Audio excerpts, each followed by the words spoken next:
sobre multiculturismo e miscigenação, escravidão e escravidão moderna, liberdades individuais, desigualdade, discriminação e intolerância, transformações culturais.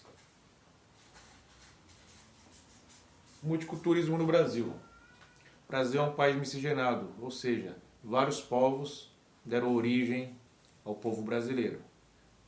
Aqui estavam os indígenas, vieram os europeus, vieram os africanos, posteriormente vieram os árabes, japoneses, dando origem a esse povo tão rico culturalmente que é o povo brasileiro. Nós vemos essa riqueza na cultura, nos costumes no Brasil, através da arte, da literatura, da culinária, dos esportes, entre outras atividades. Queremos falar também sobre a questão indígena. Sabemos que os indígenas são os nativos desse país. Antes dos europeus chegarem a esse país, os índios já estavam. Muitos deles eram nômades, sua maioria, e alguns tinham lugares fixos. Sabemos que no início havia uma vida amistosa entre os índios e os portugueses, mas a partir de algum momento, devido à falta de mão de obra, os indígenas passaram a ser escravizados pelos portugueses. Tiveram a sua cultura reprimida e foram imposta a cultura europeia, a crença, a religião, os costumes portugueses para os índios. Os índios eles não aceitaram essa escravidão, pois como eles conheciam bem o território e eram bem astutos, geralmente eles fugiam. A partir de algum momento, a escravidão dos índios foram proibidas. Mas houve muitos males para os povos indígenas aqui no Brasil. Os europeus trouxeram várias doenças e devido aos índios não terem imunidade, muitos morreram por essas doenças. Eles foram escravizados, foram torturados, foram abusados. Deu início também à miscigenação entre portugueses e mulheres indígenas, algumas vezes de maneira compulsória, outras vezes de maneira consensual. Hoje, os indígenas são minorias aqui no Brasil.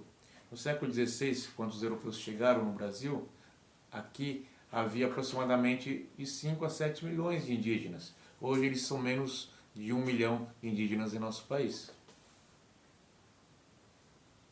Queremos abordar a questão dos afrodescendentes também, que chegaram ao Brasil no final do século XIX. Vieram em navios negreiros e sua maioria da viagem da África para o Brasil, para a América, morreram no meio do caminho sendo lançados ao mar. Eles eram vendidos e comercializados pelos europeus para trabalharem nas lavouras, nas minas, nas casas, trabalharam como escravos de ganhos, na qual iam até a cidade vender utensílios, comercializar, vender a sua mão de obra e depois retornavam com algum ganho para o seu senhor. Sabemos que os afrodescendentes sofreram muita tortura e muitos abusos durante o período da escravidão. Não tinham nenhum tipo de direitos. Houve rebeliões e se formaram os quilombos, onde os afrodescendentes fugiam e ali se autodefendiam. Houve também o movimento abolicionista no século XVIII e XIX, que criticava a escravidão e lutavam pela libertação dos afrodescendentes.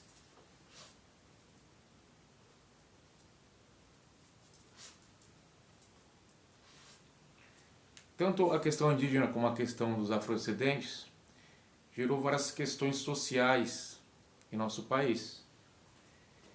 E uma delas é o racismo, que hoje é crime em nosso país, mas ainda é evidente e ainda acontece no nosso país. Há o racismo estrutural. Nós vemos que nas camadas mais altas da sociedade sempre estão homens brancos de origem europeia. Os afrodescendentes, indígenas, mestiços, pardos, sempre estão na base da camada, estão nos lugares mais inferiores da camada da sociedade. Há ainda uma desigualdade muito grande entre homens brancos de descendência europeia e afrodescendentes, indígenas e pardos em nosso país.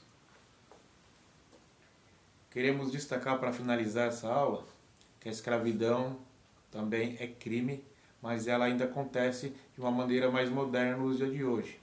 Pessoas, devido à sua dificuldade, devido à escassez de alimento, devido ao modo de vida precário que vivem, se submetem a alguns tipos de trabalho sem direito algum. Isso é crime e é chamado escravidão nos tempos modernos. Queremos destacar que tanto esse tipo de escravidão como o racismo não são mais aceitáveis nos dias de hoje. E assim eu finalizo essa aula.